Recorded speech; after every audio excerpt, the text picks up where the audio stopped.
Malsburg.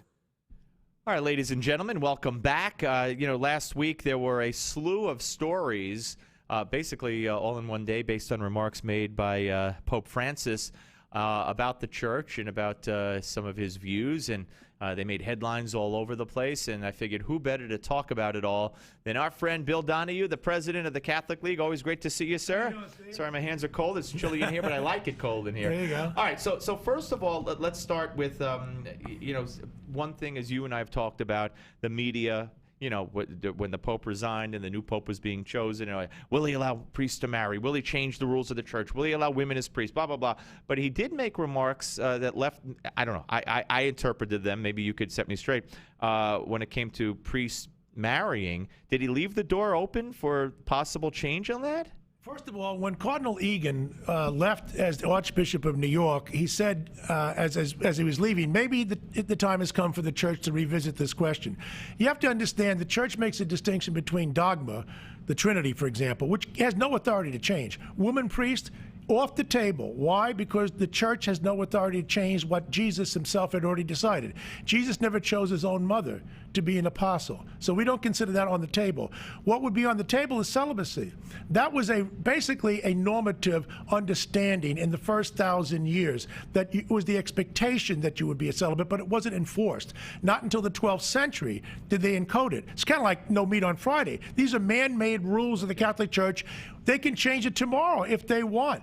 Now, we do have in the Eastern Rite of the Church married priests. We welcome in Anglicans who convert to Catholicism with their families as married. So it's not like it's altogether new. Will they do it? I don't know. But people are reading too much into this. The next step is not woman priests, even if they went there. And quite frankly, I don't know if they are. But it's not as groundbreaking as some people are making it out to be. Interesting, because as a non-Catholic, but as certainly a supporter, I was not aware of the difference in the issues and the history on the different issues. Right, has it? And they're they're in full communion with the Pope. Would you favor?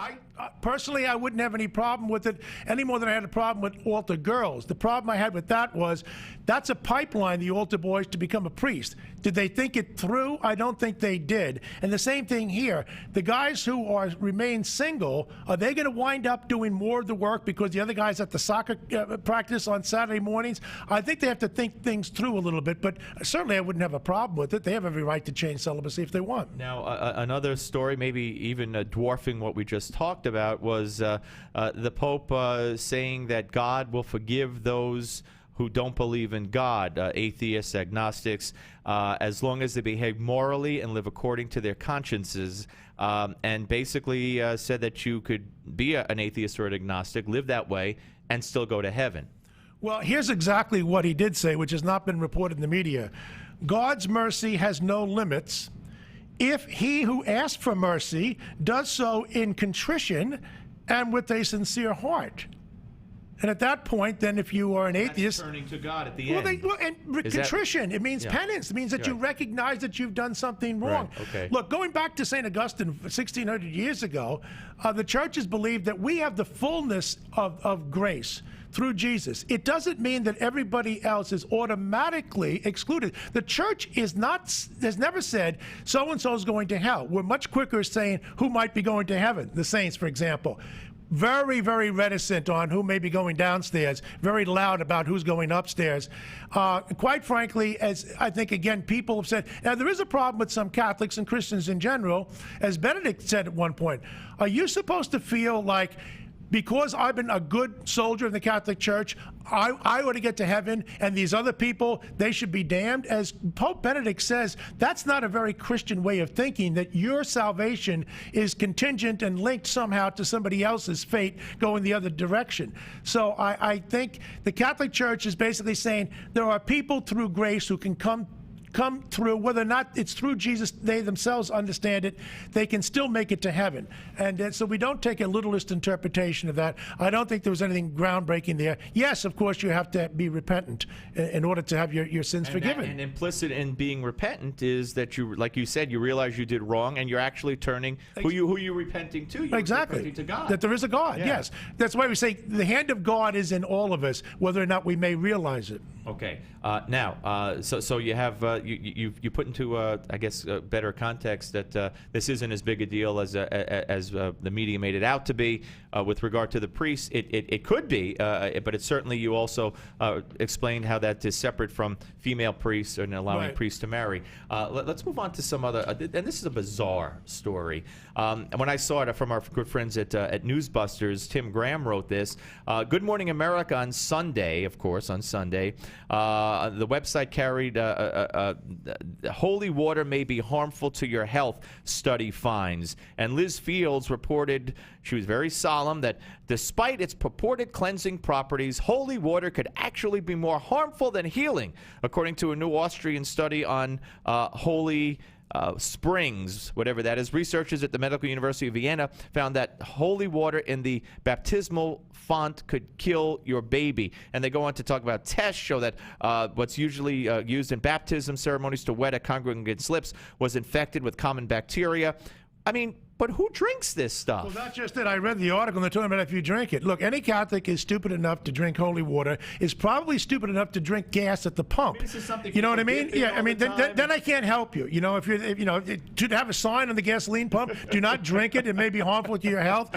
I mean, I don't know where these people are coming from. I left this morning in Long Island, and I have the holy water in my apartment, and I blessed myself. Guess what? I don't think I'm going to drop dead in the next half hour as a result of this, and I'm smart enough to drink a beer and not drink the holy water. Yeah, I mean, but the holy water, I mean, no disrespect. Yeah, I don't mean it disrespectfully. Yeah. It lays there. It's open. People dip things in. I mean, why would anybody drink it? I don't know unless you're a moron. And so see, this is what, but look at the headlines. Same thing with the Pope and the atheists. Right. He didn't say if you're an atheist, you're on the fast track to heaven. And this doesn't he say, never said that. This doesn't say if you drink it. It just says that the holy water may be harmful to your health, meaning in the way implying the way it's used. Yeah, well, as I say, if you put the gas in your car and not in your mouth, you'll probably live long. All right, so we're talking to Bill Donohue, the president of the Catholic League, here on the Steve Malzberg Show. This Pope continues to simplify, you know, and to drive around in these smaller cars and live in a non-traditional manner and act in a non-traditional way. And there was one scene, I don't know, when he was making one of his appearances somewhere where he went around and he hugged this baby who had cerebral palsy. If you didn't cry when he a child, not baby, but a child, if you didn't cry when he was holding this child and purposely went around twice to get back to him, I mean, not to say other popes haven't done that, but talk about how, you know, we're not surprised that he's acted differently. He acted we knew he would, and he did from day one.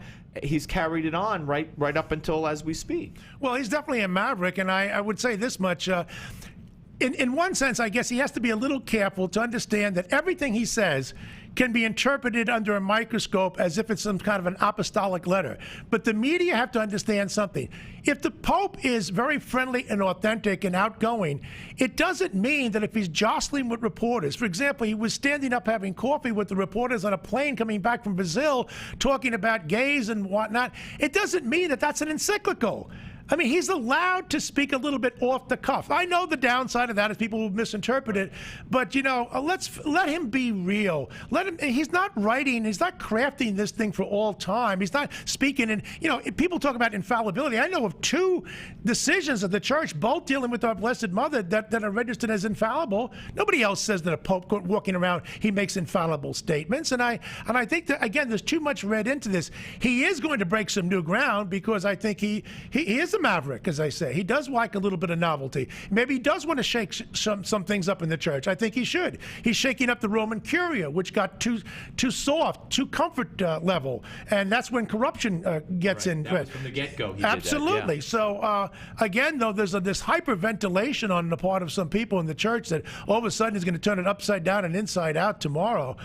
You know, take a deep breath, people. I noticed, by the way, Steve, the New York Times, which did opine on the first 6 months of Benedict XVI, has said nothing on Francis. And why do you think that is? Because I think they like some of the things he's saying, but I think they're smart enough at the New York Times to know he's not going to turn around and pivot so he can blend into their editorial positions. Right. No, absolutely. And plus, if they like it, then they're probably not going to talk about it That's either. exactly right. Bill Donohue, president of the Catholic League, one of my favorite people because you speak up, and I love that you speak up. And I got to tell you, not enough Not enough Jews speak up on behalf of Christians and Catholics. Not enough Catholics and Christians speak up on behalf of themselves. But when it comes to Catholicism, it comes to the Catholic Church, you do yourself proud and you do everybody proud. And thank you for being here. Thank you so much, Steve. Bill Thank you Donohue, so ladies and much. gentlemen. We're coming back. We'll have the latest on the shooting at the Naval Yards in Washington, D.C., and much, much more. 855-777-9660 if you want to weigh in on anything we just talked about with Bill Donohue,